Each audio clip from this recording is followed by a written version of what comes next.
Hello, everybody. Hey, Happy Monday. Happy Martin Luther King Day.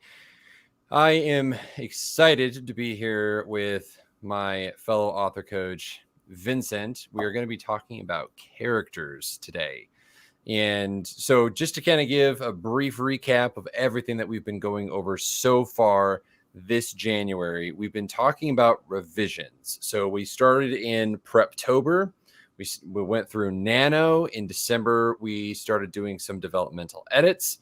And now we're kind of talking about how to apply those edits in a revision with the anticipation of February talking about publishing, which I'm really excited about. We're going to be talking to you guys about different forms of publishing. Going to talk about vanity press, going to be talking about hybrid publishing, going to be talking about traditional publishing and straight self-publishing, to try to give you guys kind of the full spectrum of what is currently out there in the market for you to kind of choose from. But first, we got to actually have a manuscript ready to go, ideally, before you do that. And so that's kind of this whole thing about January, is that we're going through this revisions process. Now, one of the things that I want to make note of, and that we've been reiterating on again and again, is that we have resources down in the show notes. So they are for brainstorming, outlining, character development, building a plot, how to just write, which I think we can all agree is the least helpful sentence anyone can say to an author, and usually leads to a duel to the death. And then the other part of it is also writing block. So we have worksheets for those. We have a story timeline chart that allows you to kind of separate everything out into different acts. You can track your different drafts. I think through 6 drafts, I think is what we ended up building it out to, leaving notes, all sorts of fun stuff. This is something that I've used to kind of get things and share it with my beta readers and some of my special peoples. So it's a lot of fun to use. I highly recommend it. We also have a revisions template, and we've got more stuff. Like, guys, we got stuff, all the stuff. And it's down in the show notes. If you haven't checked it out yet, highly recommend. it's free and useful. Use Yeah, it. it is free. Plus, it's on our new landing page because reasons. And it's snazzy, guys. Snazzy. Just, I have to say, very snazzy. So with that, we are going to dive into starting to talk about characters. Characters are probably one of my favorite things. And I say that about everything, but it's because I'm so damn passionate about writing. Next to world building, guys, characters are it for me. And I love seeing very, very well done characters. So that is what Vincent and I are going to be kind of talking about. If you have questions, the chat is open. And if you haven't already, make sure to go and subscribe to the channel so that way you stay up to date on all of the fantastic stuff that we have coming your way. All right. So, Vincent, first question for us to tackle is, how do you go about describing your characters? So, i.e., descriptions, both physical and psychological, relationships to other characters, all that kind of stuff. How do you begin doing that? That's great. I think, and it's something that's very genre specific too, and how you think about it. So with me, with historical fiction, you have an idea of what they might have looked like based on context clues. If you go back far enough, maybe you have like just a portrait, or maybe you have nothing, and you get to be a little more inventive. But context clues are a big one, and making it believable within the grander scope of what's going on at that time in history. That's a big one. I'm curious to see what you think with fantasy in general. Yeah. So when it comes to, I was actually talking with my wife extensively about this last night while she was whooping me at game of Monopoly, because that's just how it helps take the sting out of it. She got Illinois Avenue. She must have. Well, it's Lord of the Rings Monopoly, so she got Osgiliath through Minas Tirith all green, and then just wrecked me after that. Anyway, but that kind of plays in with the fantasy. So describing the characters, I tend to work in themes, and I find it much easier to work with that, especially within the context of fantasy. So for the current set of books, I pulled very heavily from Irish, Welsh, and Scottish Gaelic. One, my own ancestral roots for way back when go back to there, and so I just love that area. And so trying to pull in that, which means that all of the names had to have that feel to them. They don't necessarily have to have a meaning. Some of them don't, but a lot of my names actually do, because behindthename.com is a fantastic resource to just pluck names from and then insert them into your stories. But I try to make my fantasy feel grounded in some sort of reality. So I don't have like crazy hard to pronounce names. Granted, Irish, Scottish Gaelic, and Welsh aren't exactly easy, but you can look at it and kind of make the assumption, and you're almost guaranteed to be wrong, but it's okay because you can at least feel confident that you can say that name if asked. And then depending on where the characters are at within that fantasy world, that will determine skin color, hair color, culture, clothing, all that kind of stuff. And so I really try to make the characters and describe the characters in a way that means that you're going to look at it and go, oh yeah, that fits. That just makes sense. That's fascinating to me, because that's something that sort of the heavy lifting was already done for me, in the fact that I have this period, I have this actual event that happened that I can just pull from. And so to hear you describe like all the thinking that went into making each aspect of these characters, it's cool because it's something I didn't have to think about quite as much. I got to pick a few key characteristics physically and stick to it and be consistent. But I realized that readers who are reading my book aren't going to be as fascinated by that, because they're going to make some certain assumptions that I will, okay, they're a Spanish conquistador. Okay, they're probably going to look something like this. And they have that image in their head. So I get to play off of that a little bit. Whereas you have to do a lot of heavy lifting in terms of building this picture for everybody. And I get to lean on all this other stuff. And I think, so what I'm more used to building is the psychological, like emotional relationships with each other, and having to build the character beyond just the physical, which I don't really know exactly, all the nitty gritty of building the physical. So that is an interesting thing to hear. Yeah. I think one of the fun aspects of building the physical nature of whatever, character or peoples or race that you decide to do, particularly within fantasy, science fiction, stuff like that, is you have as much or as little limitations as you put on yourself for describing things. So like, for instance, with Trinia, one of her distinctive characteristics is her silver hair and silver irises. That is a trademark of her race, the Ergid. Now, all of the Ergid live in the northern sections, and plus they're more Welsh in nature. I used more Welsh as their inspiration.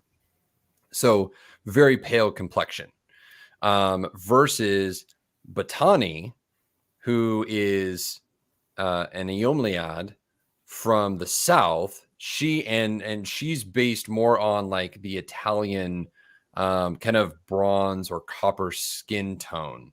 And she's I think I had her at like 5'6" and full of sass. Like, she's just like, she won't take no crap from nobody.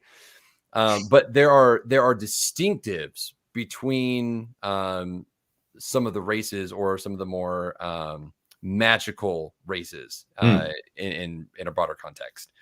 And so you can play with something like that, or you can just be like, hey, it's a medieval fantasy. Everybody's going to be fairly similar based on the geographical location. It's just a matter of, where you decide to put them. The emotional relationships to each other is, I think, one of the more fascinating things to play around with. Yeah. And when I'm like describing them, I always try to have at least one other person in a group, and we'll talk about writing characters in groups, that is just going to rub them the wrong way.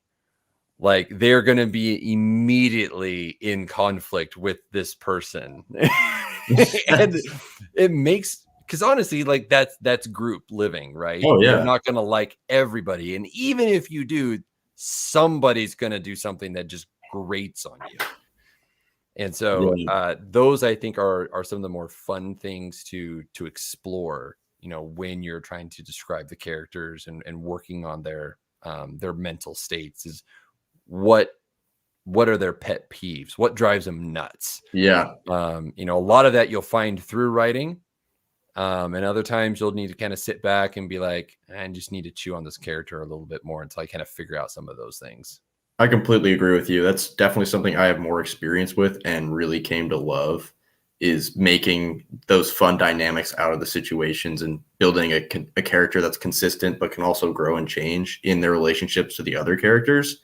Because my book only has a few key, like, major characters, and it was really fun to kind of create conflict that wasn't inherent in the historical documents I'm reading, right? Because those are flat report-like, and they're not talking about this minor drama, the day-to-day of, people surviving together and that kind of stuff. It was really fun to think, okay, this guy, the position he's in, he's probably going to get really annoyed by this other young, like, hotshot dude coming up.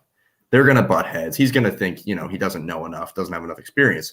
So that was fun to start out with that dynamic and think of that and write that. And so, yeah, I would totally pose that to when you're thinking about making things realistic for your characters.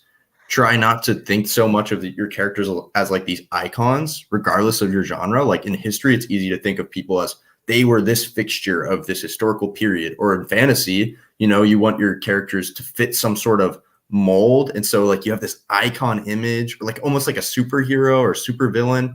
And then it can become really flat because you don't want to put them in petty situations or more realistic situations. But you look at a character like Spider-Man, who can be really iconized, I guess would be the word. But the reason people love him is because he's so relatable, and he's in all these pared down, pet peeve kind of butting head situations that people can relate to, or, have a bad day at work and that kind of stuff. If you can find that sort of humor, or those situations in your character, that really adds interest and fleshes them out a lot more, because people generally want to know that stuff.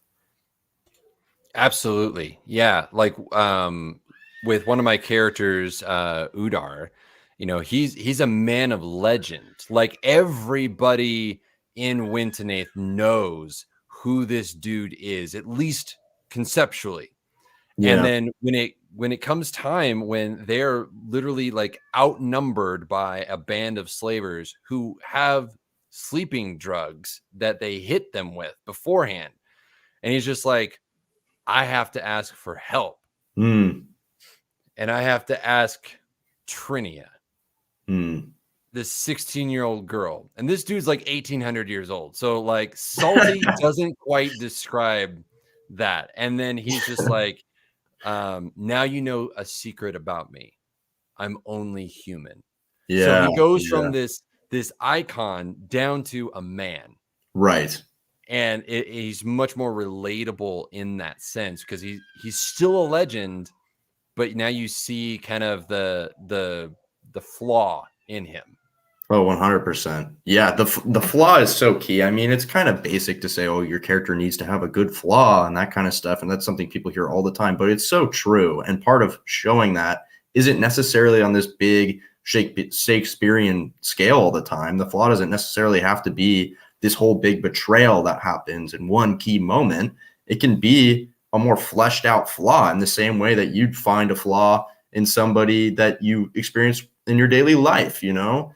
You're not going to experience necessarily a flaw from them that's story breaking or changes the path of everything. It could be minor annoyances that build up. You're like, oh, they're the hero, but yeah, they kind of be annoying to go sit by a campfire with. I think, like, yeah, I want them to defeat the bad guy, but I don't really want to be around them. Maybe that's what it is, but that's a really fun thing to kind of play with, and something that took me a while to land. And I think agents, like literary agents in particular, from my experience, love strong characters. That's the thing that I got the most feedback on. Stronger characters. Yeah, it's a good story, stronger characters. And so I had to do the most work on that particular aspect. And once you kind of get on the other side of a lot of that groundwork, you realize just how fun it is to have good, strong characters. It makes writing so much more fun. Absolutely. Yeah. And that's actually a great lead in for this question, which is, is it possible to overwrite a character? Vincent, what do you think about that?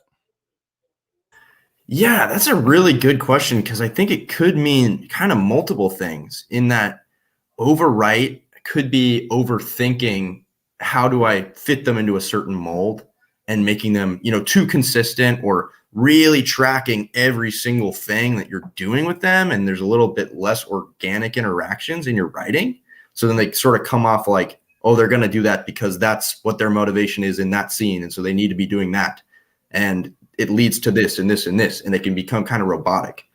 But maybe Kyra means something like overwriting in terms of over adding in too much fluff. And I think you can kind of go one way or the other, where who the character is kind of becomes muddled because you have them in so many varied situations where they're acting in a bunch of three-dimensional ways that people kind of lose sense of who exactly they are. That can happen too. But what do you interpret with the question? I think when it comes to overwriting a character, it is when you have kind of like you said, overcomplicated the overall character structure. Gotcha. The motivations, the goals, the ambitions, the dreams, all of it is so rigid because you've overwritten the arc. You haven't let things happen organically. You are trying to say, this is the direction that this character has to go because this, and this have dictated that it would be that way. Yeah. Versus having a flexible structure that says this, and this is where the character is going to go. But there's that moment that we all have experienced it in some way, shape, or form. The characters are like, yes, but no. And then it's like, oh, so we could do that. Crap. Okay, fine. So we scrap everything else, or we just say, you know what? Let's do a test run. Let's write 2 or 3 chapters going in this direction, see if it still fits the main narrative of the whole story. And then if so, great. If not, then might it sounds like a great idea, but I don't think it's going to work. So I think to me, overwriting is just, it's so rigid that there is no longer any organic flexibility left in that particular character. One thing that really helped me in avoiding that kind of issue was something called Dan Harmon's story circle, I believe. He's the guy who created Rick and Morty, actually, and he made this system for having like a character's journey. There's a pared down version of it, actually, and that's what I did for each of my characters, an 8-step sort of emotional journey that you chart out for your protagonist, for your major side characters, and maybe for like your antagonist. And you just have that on a sheet of paper as you're revising. And it's sort of like any decision you're about to make with that character. Does it feel right? And that's really the question you're just asking yourself, because that's how readers are thinking as they're reading. they're not necessarily nitpicking every exact, possible scenario in the same way you are as the person creating the work with all these options that you have. They're just reading it and thinking, does that feel right for what's being established? Does it feel like it should go that way? So if you're asking yourself the same questions your reader is asking, and you're using that as the standard to kind of live by in revising your characters, that's really helpful. And it also makes an opportunity if you're seeing your protagonist's kind of 8-step emotional journey where they're going, and you have just like a little play-by-play, then you have those side characters. You can actually figure out new ways to make those side characters stronger by strengthening their relationship to that emotional arc for the protagonist. You can tie them together more in more unique ways if you just kind of think about it the way a reader would. I don't know if I lost the thread there at the end, but does that kind of...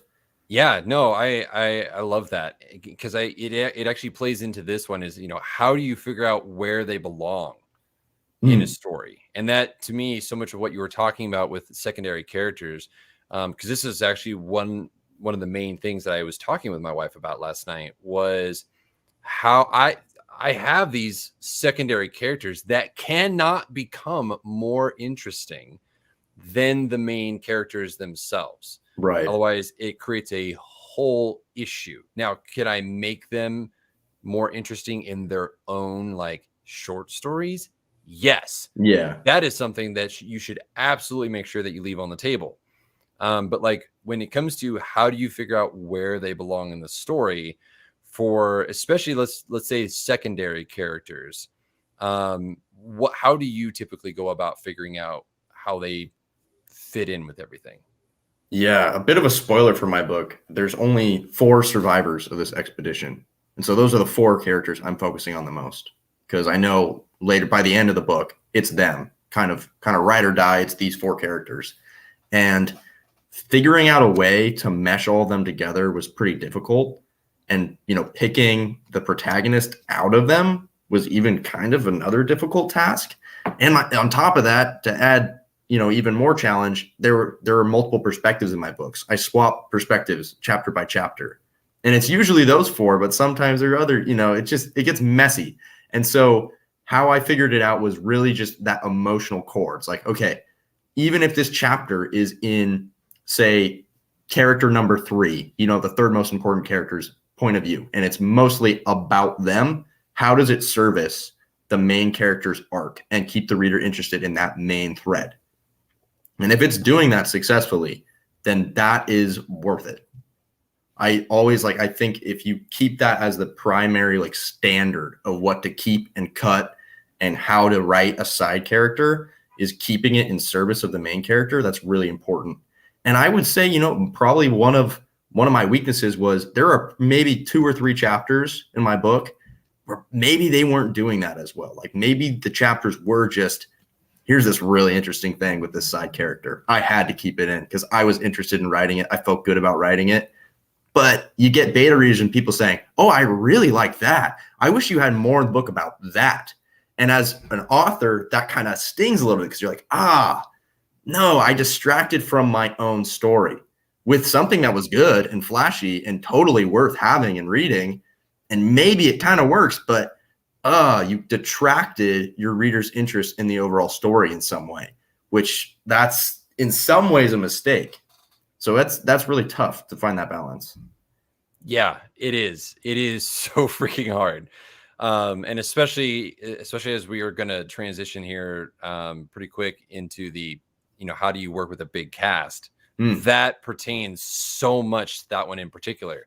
Because I love ensembles, where, you've got the Avengers, you've got Lord of the Rings, the Fellowship of the Ring, you have those, and there's something that is so unique and beautiful about something like that, because you're just forcing a bunch of people together and it very rarely works out right at the beginning.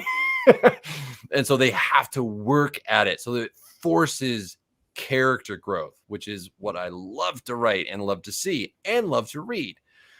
And so when I'm figuring out who's going to be a main character, who's going to be a secondary character, some of that happens as I write. A secondary character will just kind of pop up. And to me, a secondary character is someone who is interesting, but slightly more plain than the main hero, for instance.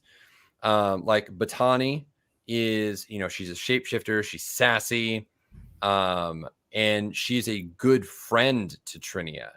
And Udar is very protective over her. But it's not her story.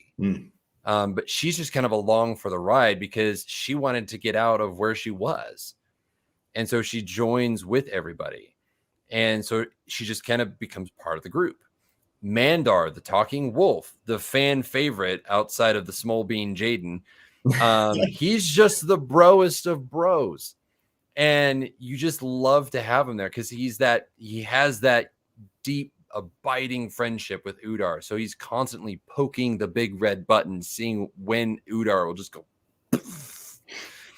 And that's one of the fun things to see, but it's not his story. Yeah. And it also boils down to, do you have a story for them? If not, they're not the main character. So don't try and force them into it. Right. Don't add them as a secondary, don't add them as a POV necessarily. You can actually do kind of like what you did as a secondary POV, but they can't ever be doing anything more interesting, the equal level interest, but not more interesting than what the main cast is doing. Right. If you do that, you boogered yourself up a little bit. And you'll have to try and work a little bit harder or just remove it. Yeah.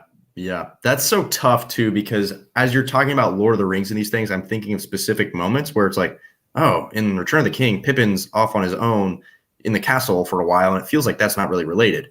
But something that kind of popped in my head is, if that moment makes a moment that is important to the story more believable or more paced well and actually makes that moment land, that's another valuable thing. So you can kind of have a side character moment that doesn't feel like it's serving the overall purpose, but if one of your major moments doesn't work the same way without it, that is still serving the overall purpose.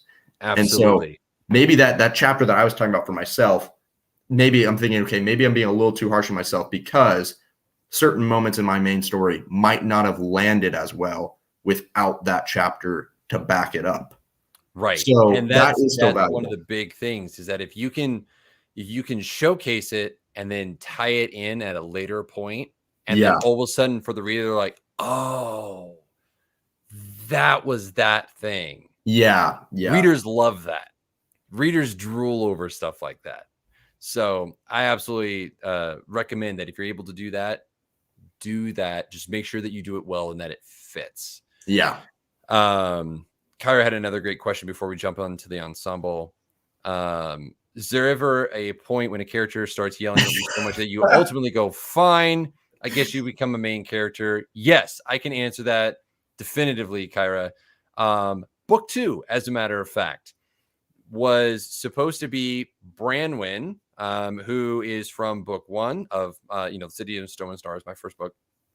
She was supposed to have a POV, or kind of a split POV between her and Batani. And it was supposed to be primarily from Batani's point of view. And I was like, Branwen, no get POV. I killed people off in book 1 to avoid having 6 POVs. And then what does Branwen do?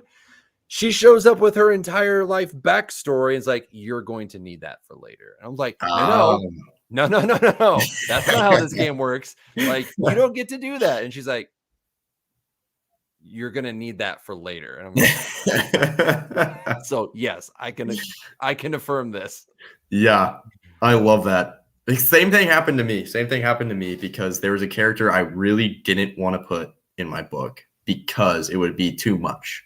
And it's Hernan Cortez, the famous conquistador, who I see as, at least, personally, as a terrible historical figure who's done a lot of really bad things. And I had, this desire because he is related to the story in some way. He actually feeds into the backstory of the person who leads this expedition, right? They're doing it to spite him in a lot of ways. And I wanted to add something about that backstory in, but I couldn't justify it. And then I got to the end and I realized, oh my gosh, there's a way to incorporate him into the ending. Now I have to put this backstory in. And it sort of became this thing where he was a really good example of the type of themes that I was trying to explore with the book. And putting him in there added a lot in terms of showcasing some of the pitfalls of colonial thinking. And it really just kind of worked in the overall theme in a way I didn't expect. And I was glad that the back of my brain was nagging, oh my gosh, it'd be so fun to put him in there. So I feel you there. It's yeah, that one every time, every freaking time, and every freaking story. There's at least one in the bunch that's a mention. All right, so ensembles. So how do you, how do they work with other characters? So talking about kind of the main characters, especially if you have a big cast.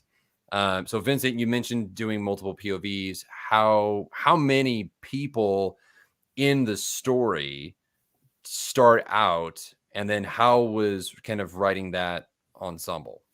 Yeah, it's tricky because I started out with maybe 3 major POVs and characters I'm exploring, and one of them's only really important to the first part of the book, but you have to have them be important there, right? Or it doesn't work. And then as I progress in the book, I wait a little bit to introduce the other 2 survivors of the expedition.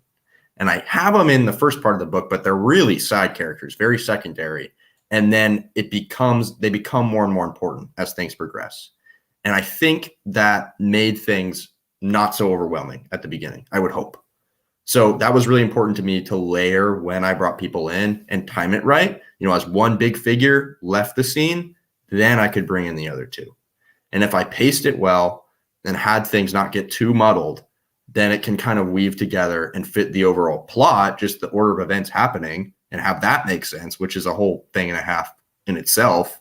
But that's arguably easier than having the emotional arcs and the story itself work.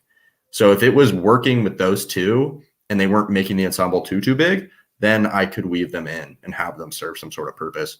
But I imagine that your cast is probably bigger than mine and a little more fleshed out. So I am curious to hear how you did this. Sheer insanity.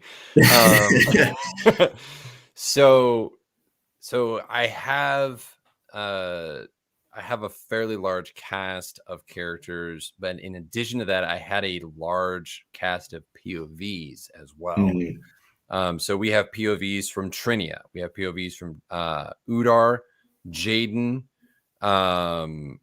Batani, and Kadrin, which was Trinia's dad. And then I believe I have at least one POV in there with Mandar. Actually, I think he has two POV chapters with Mandar.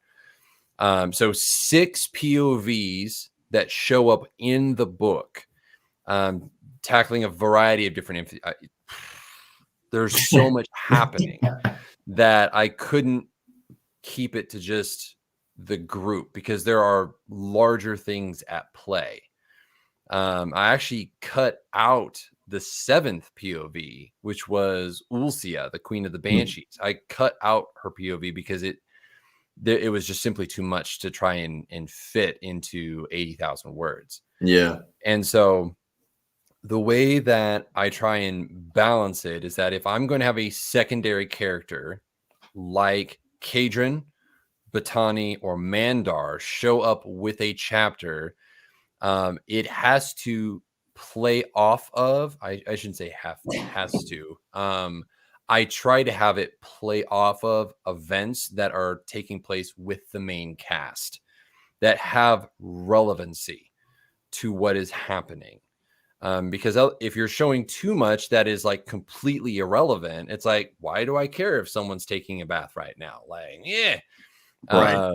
So there you have to really showcase that. And the other aspect of that is that those should be shorter chapters. Yes. So what I ended up doing was those secondary support characters would get chapters anywhere between 500 and about 1,000 words long. And I would try to keep them within that range because the primary cast had to have the majority of the time, because that is where the story is. They're the ones who are directly impacted by basically everything that is going on. Right. You're showing Trinia's escape from her father. You're showing Udar's case for revenge, and you're showing Jaden just being like, "Yep, nope, responsibilities, don't like it." Just run the opposite direction. And that was really the primary thing that had to be shown. Everyone else played off of those three desires of those other characters. And so when you're doing a large cast and you want to have those kind of support POVs come in, use sticky notes, use the story timeline chart, do Campfire Pro. Well, Campfire Pro is going away. The online version of Campfire Pro, and lay out the chapters with whose POV is going to be where.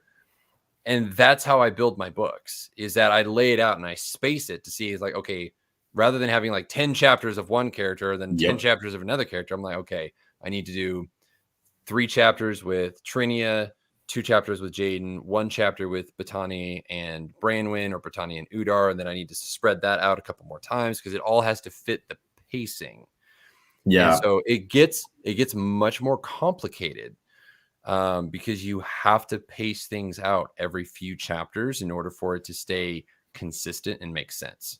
Yeah. Oh, I love that stuff. I love it so much. Back, a couple of years ago, before I even, found New Degree Press for publishing, my book was like 90,000 words. It ended up being like 75,000. And most of the bulk of those extra words were in the beginning. And so it was so fun making that outline and being able to just axe things left and right and cut side characters and POVs and be like, you are worthless to the overall story. Get out of here. That was so satisfying to cut through the weeds. But it's funny you said you had 6 POVs and you cut the 7th. I had 7 total. I had 2 that I mostly went with, the 2 main focuses, and then 3 more secondary ones. And then I had 2 POVs actually that were just one-off chapters, and they each serve a very particular purpose. And I bring it up because one of them is right near the end, and it's from a character we've basically never met before. And the only purpose of this chapter is to show the 4 main survivors, after being lost and stranded for 10 years, let's say, they come back to Spanish society. So for them, it's like, oh, finally home, right? And this guy is meeting them. And so it's showing how far they've come from the point when they were more like him, and how he sees them now that they've gone through this, extensive journey. So it's really short, just showing an outside perspective on who the main characters have become. And I thought that served a lot better purpose. Sorry, I thought it accomplished that purpose much better than any extra chapters could have from other perspectives. Then the other POV that was short was just like something that glued things together better. But yeah, no, I love that, because and that's one of the reasons why I advocate for having a secondary character have a POV in the book, because you can showcase the main character's mental state or physical state from someone else's point of view. So it allows you to bypass sometimes really uncomfortable situations, because you don't have to physically describe it from the character's perspective. You switch to an outside perspective, and you see what it is doing to them physically and emotionally. And that can be, if done well and timed well, a very, very powerful moment. Yeah, definitely. So this one is an interesting one. So how do you come up with their motivations and goals? Honestly, I pants it. I've never sat down and before a story, mind you, and tried to figure out what their goals and motivations were.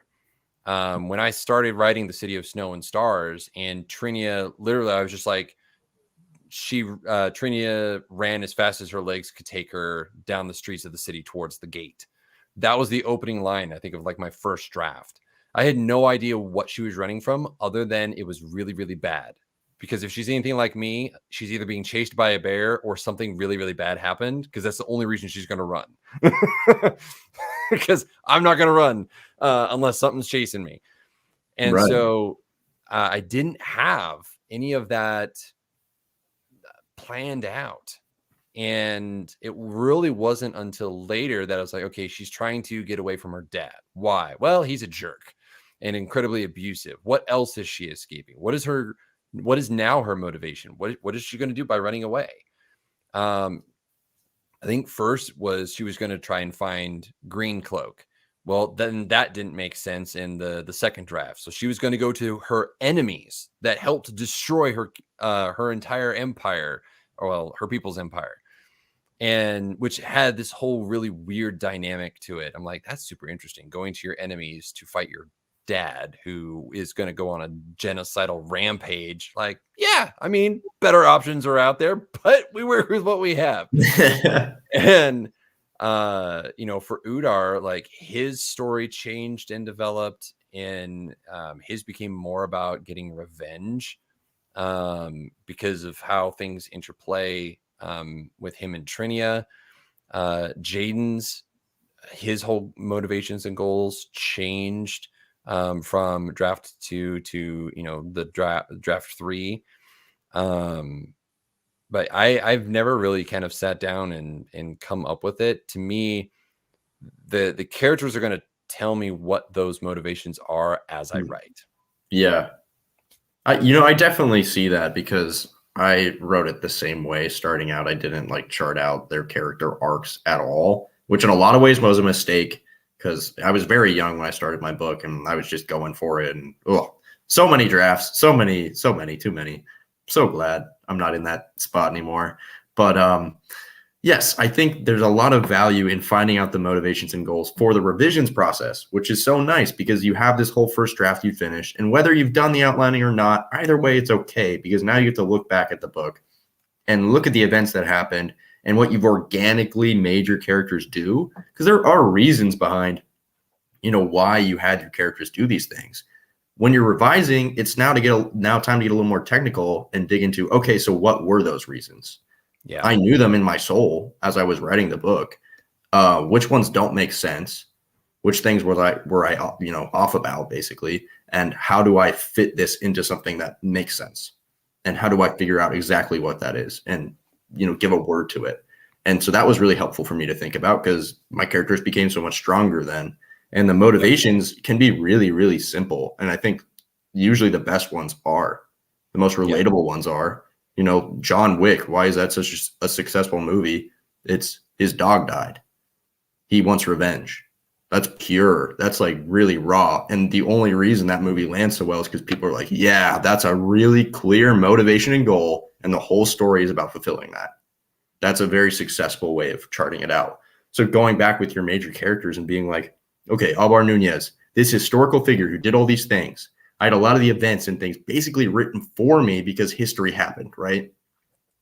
And obviously I'm adding things and doing a bunch of other things, and I'm playing them in different ways. Why did I play them in those different ways? Why did I instinctively write him like this based on what he did in history? What really dig into why did I do that? And it's sort of, okay, ambition is key. He has all these ambitions and he has a lot of regret and he wants to prove himself and he feels like he's kind of purposeless. So if you boil all those things together, okay, how does he grow from that? And that happened organically. So being able to describe that in both a motivation and an arc, because motivations can change too by the end of the book. Not all arcs are about motivations changing, but a lot of them can be. And if you figure out exactly what change is going on, you can write it more powerfully or revise it more powerfully, more like. Yeah, absolutely. When it comes to the revisions portion of writing, like, you can, as long as you've finished the draft, whatever draft you're working on right now, doesn't matter the genre, as long as you've finished the draft, then you can look at the entire context of the story and be like, okay, what is this character's voice? Yeah. And that, to me, is where a lot of the motivations and goals come from, is once you discover the character voice. And this is something that, to me, you can't train. It is something that you instinctively know based on character to character.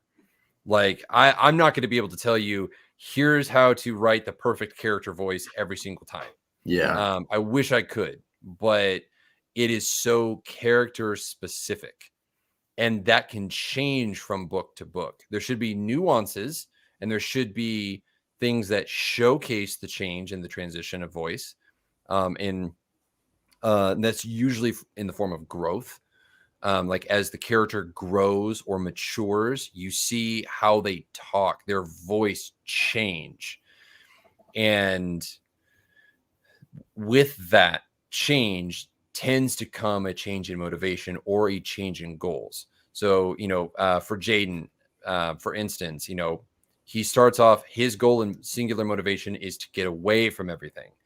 Everything kind of forces him back into it. And so his goal is still the same, but his motivations behind it are a little shaky now, because things are different than they were. He's been through things. He's been forced to grow. And so when you're looking for a character voice, look at like what you were saying, Vincent, like what's the context? Where are they at? What's their personality? Which we're actually going to get to here in a second. And what is the character saying to me as the author? What am I trying to pull out of this? Just like you were doing. And then it was that whole list of things. This is what this character is dealing with. Was it something that he was dealing with? Who knows? Doesn't matter. That was the voice of the character for your book. And that is cross genre.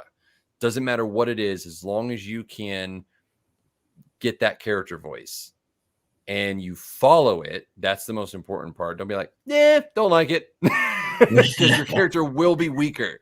Yeah. Follow it till its end. And then if you realize that there's issues with it, then you can make changes.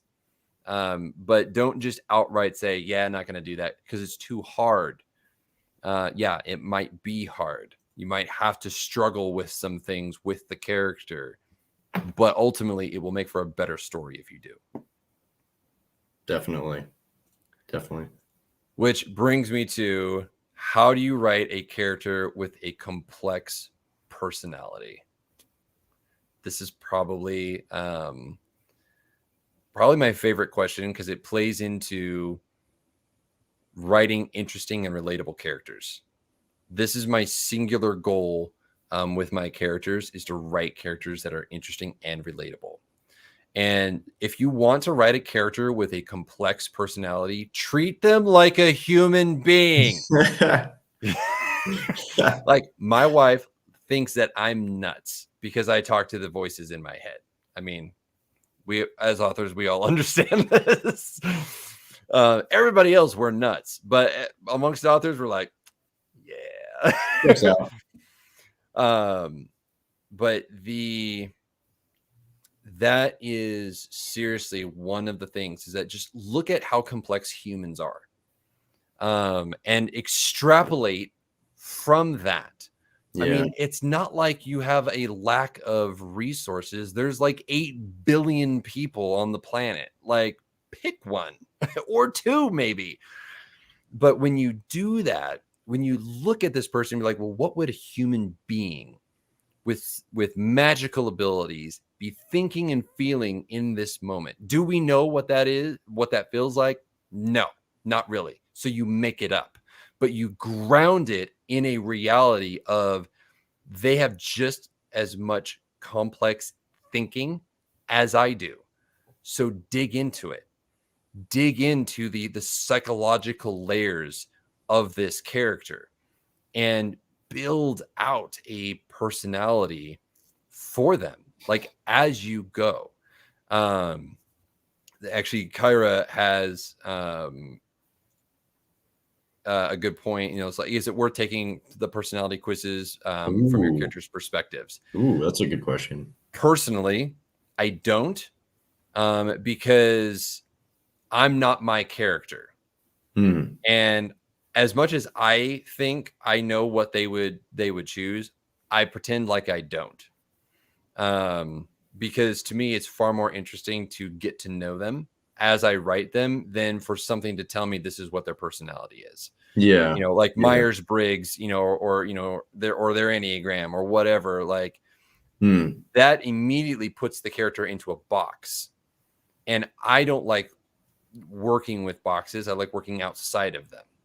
And so I will naturally let the complexity of who they are, the wrestlings that they're dealing with, come to the forefront, and then I will figure out and wrestle with, how do I make that work?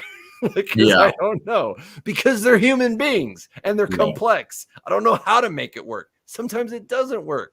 Sometimes things just go ass up, and you're Right. just like, oh, that was not supposed to happen. That Yeah. was definitely not supposed to happen. But because of their psychological state, that was the natural progression. We see this with Trinia right at the beginning of book 2, hashtag spoilers.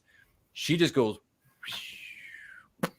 throws herself down one of those like Mexican sinkholes that you see like on National Geographic, just yeets herself right off of it into darkness. And I was just like, oh, not what I had planned. Not what I had planned even a little bit. But that was where she's at mentally, based on all of the horrible things I put her through in the first book. Yeah. So for me personally, I don't do those because I don't find them helpful, and they put my characters in a box. Vincent, what about you? I tend to agree, and maybe it's more personal to historical fiction. I think with the personality quizzes, it's hard to get a character from the 1500s to relate to like certain specific questions that are meant for like modern people. So I haven't toyed around with it. It is an interesting concept. I just don't know if it would work for me as well. But I do think with complex personalities, something that popped up as I was trying to make the characters more complex, because that's something that wasn't natural to me at first. I very much wanted them to do their things in the events and have these clear, specific motivations, and that helped me get the first draft done. So I had to go in and add more of those complexities later, I would say. And one thing that helped was recontextualizing frustrations and issues that I had in my personal life to flush out a character. Like, for instance, I have this, the second main character, basically. I wanted to make him a little more complex. He was lacking. And so I was frustrated at the time, and still am, with the university system in general and a lot of different problems within it. And so I wanted to infuse some of that into him. And there were universities around at the time. And he was from a town that had one of the oldest universities in Europe. And I was like, oh, it's perfect. It's basically handed to me. I can infuse this sort of frustration and add it as a motivation to him. So if you can find little things from yourself to pull from, or from the people around you, maybe, that also adds some extra flair, as long as it works within the story, obviously. But then another thing too is a character that fits a mold. My main character is sort of a gruff, a little more down-to-earth veteran of a Spanish war who's out, now trying to be a conquistador. And, he's not really into a lot of like nerdy things. Obviously, like, what are people going to nerd out about in the 1500s? But you kind of find a way to do that with like the second main character I have, who's a little younger, doesn't have that war experience. He rubs the main character the wrong way. He doesn't like you this see guy. that sword I got? Like, yeah. yeah, just and so you think, okay, so is he ever going to have his time where he nerds out in a way? And it's like, yeah, everybody has things they're interested in. And so later in the book, I reveal sort of that he really loves linguistics as a topic, and it guides a lot of what he actually did in real life and does in the book. But to make it more of a fun thing where he's sort of like nerding out about it, and other characters are noticing and kind of making fun of him for it. Like, all right, yeah, sure. Relate all these Native American languages to, the languages back on the Iberian Peninsula where Spain is, and bug out about that. Sure, fine. I don't care. But that's fun to add to it. And I think it makes him more complex, even though normally you wouldn't really add that to the gruff character. So I think finding ways to do that is important. But it's different for every author. That's the thing. There's no playbook for this. There is no playbook. And readers are going to feel differently about it too. Some readers might read that and be like, oh, I don't believe it. That's not going to be something that Alvaro Nunez would do. Like, that's fine. That's fine. It worked. I felt it worked. I'm hoping you do too as you read it, you know? Yeah, absolutely. And I think pulling from yourself is a great place to start with, because I mean, honestly, if we just paused and we looked at ourselves and how emotionally complex we are about things, and you're real about how emotionally complex you are, Yeah. and not try to hide it, like like I am a jerk. Like, I seriously, I have the personality of an angry porcupine most of the time. And so I put a lot of that cantankerous nature into Udar. Very much so. I took the trauma that I went to and poured it into Trinia. Now they evolved from that, but I took the basic concepts that were already within myself. Yeah. I did the same thing with Branwyn, same thing with Batani, same thing with Mandar, same thing with Kadron, even Ulcia.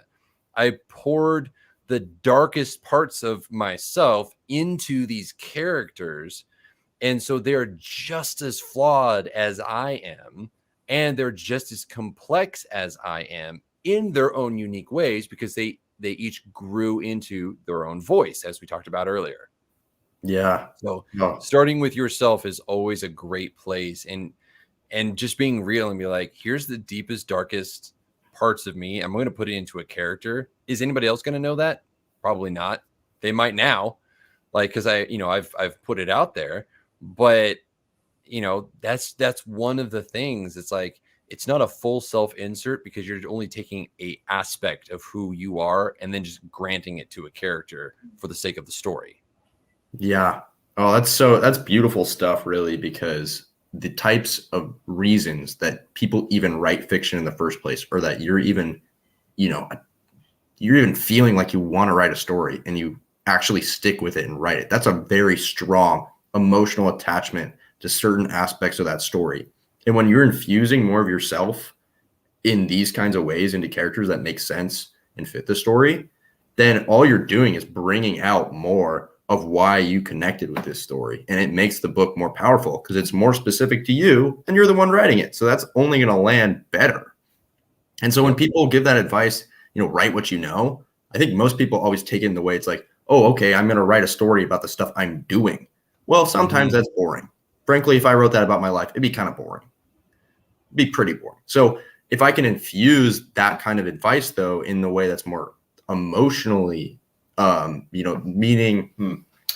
emotionally leaning towards the emotional arcs of the characters, if you can take that advice that way, I think it's very valuable advice still. Yeah. Yeah. I'd say, just like, my hot take on the write what you know is just as helpful as the just write mantra. Yeah. Right. Is that it's a hot pile of garbage is what it boils down to. Because here's the thing. We don't know a whole lot. Like, we think we do. Like, I knew way more back when I was 18 than I do now. Now I realize I'm an idiot. Like, I know nothing. I don't know why people show up to listen to me. But it's that concept of, if you don't know it, learn it. Like, I didn't start out knowing how to do good world building. I had to learn how to do it by reading. And I read Tolkien. I read the Silmarillion several times. That's a challenge.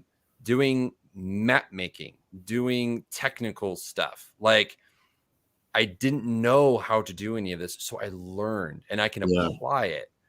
And so if you don't know how to do it, read a book that does it well. And then guess what? You'll know how to do it better, because you'll have seen, you glean, and then you apply. Exactly. So don't stick to just write what you know and be like, okay, well, I guess I'm going to write about, sitting in a StreamYard studio, streaming on YouTube to talk about writing. Like, no one cares. Right. So don't write what you know. Make up stuff. Have fun. Yeah. That's my hot take. I'll get off that soapbox before I break it again. Kara, with another fantastic question. Do you ever think your characters in terms of how they would be remembered to refine what you emphasize in their stories? Vincent, what about you? Because I mean, that literally, historically speaking, they are remembered. Definitely. And what you're doing when you're writing historical fiction, especially if you're dealing with real people, there's historical fiction books that deal with people who aren't real in real settings. But mine in particular was actual people that existed. And so anything I was doing was recontextualizing actual history that exists out there, for this specific book. So that was a lot of pressure in a way, people who read this are having that part of history kind of recontextualized or redefined for them. So I am affecting how they're going to remember or think about these people and this specific moment in history. And I have to say something with it because that's what I'm doing. So that's the thing I thought about the most, probably, is how the audience is going to remember this whole story or this whole period in history and what their takeaway is and what's their takeaway for the character. That's why I think really simplistic charting out emotional arcs really shows and illustrates the takeaways that you want your reader to have. And they really, when they look back on a book, not going to remember, I would guess, 75% of what's in it. A lot of the time. Depends on the reader. 100% depends on the reader. But they're going to remember the key arc, the key story, and specific moments that they attach to. And it's going to be different for everybody. So if you can really try and put yourself in the reader's shoes in that way, that's important. Absolutely. Yeah. And I think that, speaking from the fantasy perspective, we have so many opportunities to, especially if you're doing a longer series, every character that you write now becomes lore later. That's something that I try to take into consideration, because my fantasy series within this world is going to span 12 books in all. And so by the time we get to book 6, several thousand years are going to have passed from the events of book 1, and the happenings of that is now lore to everybody else in that present time. Yeah. And so being consistent with that, and how you want those characters to remember later. At one point, Udar curses somebody, and he basically says, like, your name will be a curse on every person's lips from now until the ending of the world. Your name will be that. And I was thinking, like, man, that is such a great line. And then I realized months later, I'm like, oh, shoot, that means this guy's name is a curse now for every book following this. Oh, yeah. I have to be consistent with this. Oh, the things I do to my future self. That future self hates about me once that time comes. But yeah, that is something that you, especially if you're thinking about a series, is super, super important. But also, as Vincent pointed out, with readers, what do you want to leave them with? Because that is what they remember. They will not remember the steps from A to B. They will remember what you ended the character with at any particular time. That's true. Everybody knows that if you read my book, the part that leaves you off with the voice is a sense of like, yep, you got your comeuppance, you dirty son of a. And then, for other people, it's like, oh my gosh, the poor bean, like, that is just awful. And now there's a protection squad in my Discord server for that particular character. And so, but it's what do you leave them with? Yeah, that is what they remembered. And here's something to remember for everybody, is that when you are writing a story and you are telling a good story with good characters, interesting characters, relatable characters, even if they are the most alien and foreign things, if you make them relatable in some way, that is going to improve the overall storytelling. But here's what happens. If you tell a good story, it is the impact on the reader that makes a story great. That is the difference. I don't recommend setting out to try and tell a great story, the bestest story ever, because it doesn't happen that way. Because you'll pull from the plots and, you know, all of the other mumbo jumbo that's out there, you know, all of the writing advice. Even though we're giving you writing advice, like, it's an opinion. Mm-hmm. You know, do not take what we say as pure gold. Right. Don't take what Stephen King says, Rowling, Tolkien. Well, take Tolkien. But like all of the classics, they all would have different advice for you. Learn from it. But what Tolkien did, and this is why I use this example, is because Tolkien didn't set out to tell a great, amazing fantasy story. He wanted, out of the desire of his heart, to create a mythology for England that was England's alone. And therefore he set out to build something. And what he came up with was good. But the impact over the years, the decades since he published Lord of the Rings, has been great. So that is my advice for you guys. Tell a good story. Do a good job with it, because it is the impact on the reader that makes a story great. Thank you for coming to my TED Talk. All right, we'll do this final question here. Is how do you know a specific character is the right point of view for the story? Vincent, since you were dealing with historical fiction, how did you manage to figure that one out?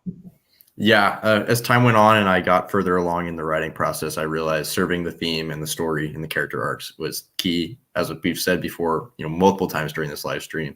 So anytime I was debating about which character to go with for a certain moment in the plot, which way did I want to see this event happen from, what's going to better serve that would be my choice anytime. And it wasn't always the main character. Sometimes it was a different perspective that actually revealed more towards that. But that's the question that I would always ask. And I always went with whatever that answer was. That's good. Yeah, I think one of the things that comes to mind first is when I cut Ulcia's POV. And I think there's a lot of people who liked the complexity of her character and would have loved that POV from her. But I wanted her to have an air of mystery and dread. Like, you never knew where she was going to be. And if I'm showing the POV, it kind of deflates that a little bit. Because like, oh, well, we already know what she's doing. But when the characters pop up and suddenly she's there, they're like, how did she get here? Where the frick did she come from? And it just gives that sense of that, like, the boogeyman type feel for her, is that she's just everywhere. You know, one of the things that was interesting is that Trinia is supposed to be the primary POV for book one, and she is, but she doesn't have the most growth over book one. The most growth actually comes from really kind of from Udar and Jaden. Wasn't intentional, but that's how it ended up playing out. But her POV is the one that has to be told, because she's the one dealing with the abuse, and you're forced to try and reconcile what it is that she has gone through with what it is that she is feeling, and how she's going about it.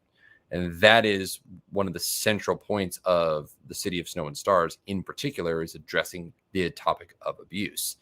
Now, we still continue with that in book two, but book two's primary POV, in the sense of, like, I would say level of importance, is actually Jaden's, because of the political machinations that are taking place over the course of book two. It plays more into his story than it does her story.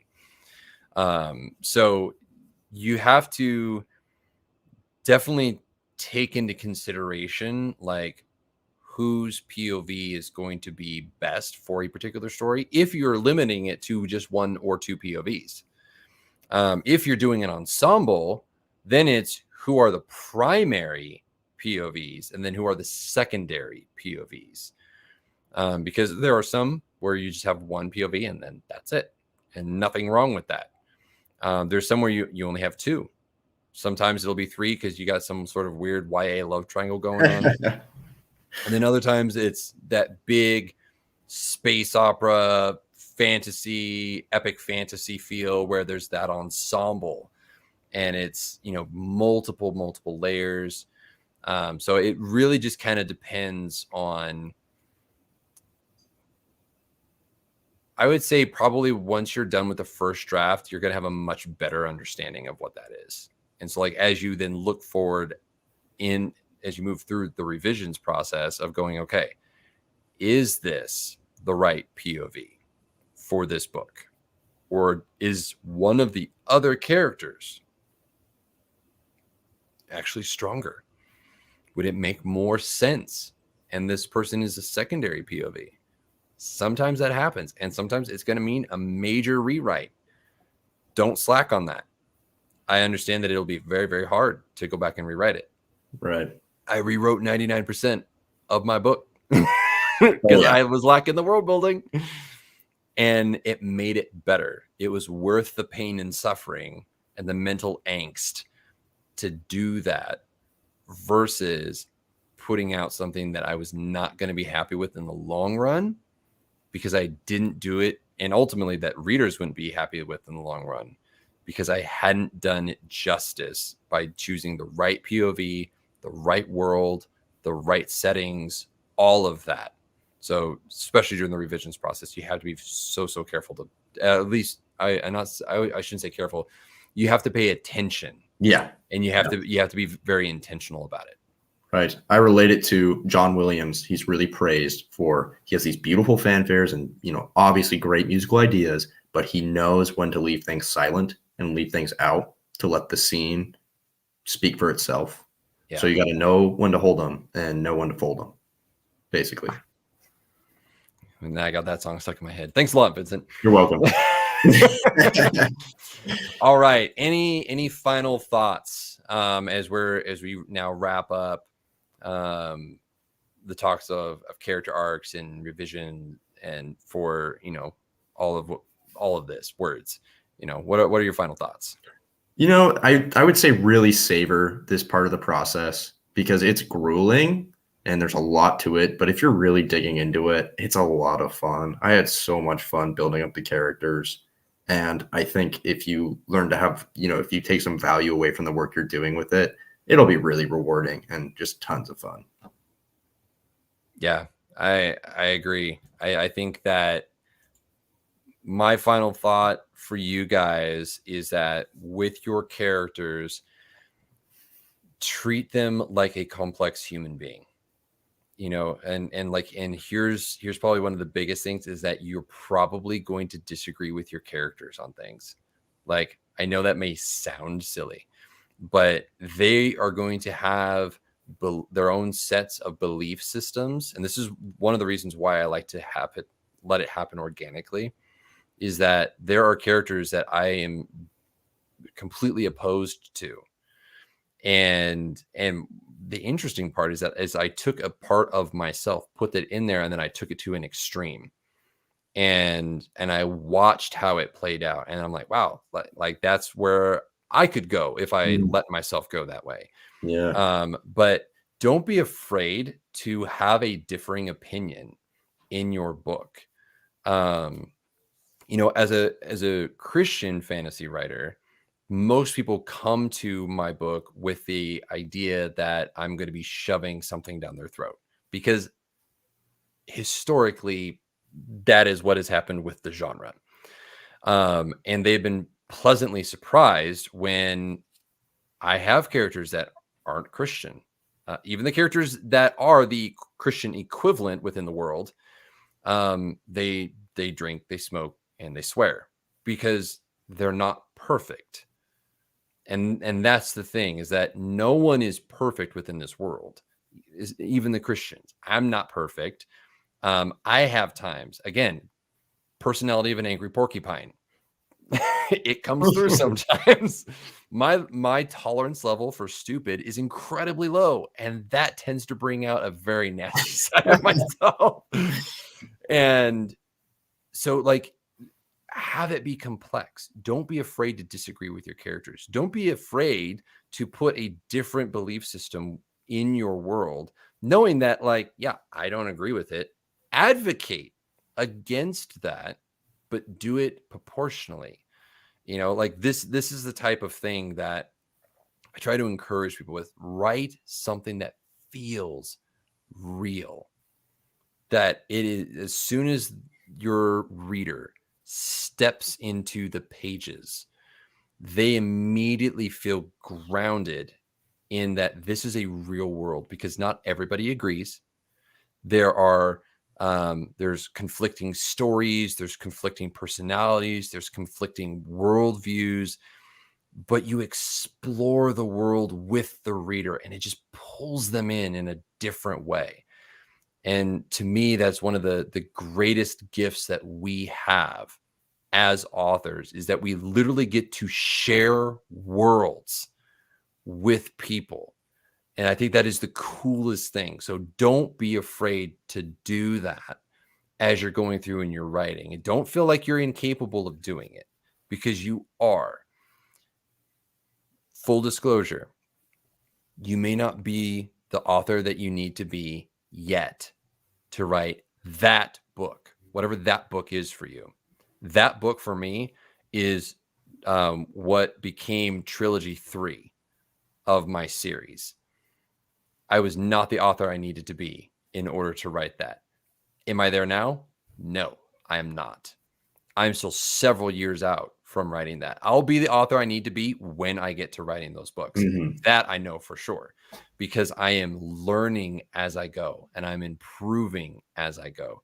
Don't be afraid to take a step back and say, is there something else that I should be doing or writing to get me to that point? Because I guarantee you there probably is. And that is going to be the place where you want to start, because you are then going to grow from there. And then by the time you get to that other one, piece of cake. Those are my final thoughts for you guys. All right. We've come to the end of another fantabulous Monday live stream. And we went a little bit over, but we were having such great conversation and kind of asking fantastic questions in the chat, which we always love to see. So, guys, coming up is Audience Building Bootcamp. If you guys haven't seen that, I do highly recommend you check out the bootcamp. It's talking about how to build your audience. This week, we're going to be talking about how to build an author website, something that I am passionate about. So make sure that you do that. We've also got how to become an award-winning author. I'm actually going to be a guest speaker on that coffee chat this week as well. And then the founder of Book Award Pro is going to be joining us, and we're going to be talking about how to get into book awards and all that kind of stuff. It's going to be a great time. And then we've also got more stuff coming. We're going to be working on how to do and maximizing Pinterest videos, Instagram, Pro Writing Aid versus Grammarly, all sorts of good stuff coming your way. So we're very, very excited about 2022, the revisions process, and publishing and all of that stuff. So guys, I hope you guys are excited as we are, and we will look forward to seeing you at all of the other fun stuff that we have going on. Until then, I hope you all have a wonderful rest of your week, and we'll see you again next week. Happy MLK Day, everybody.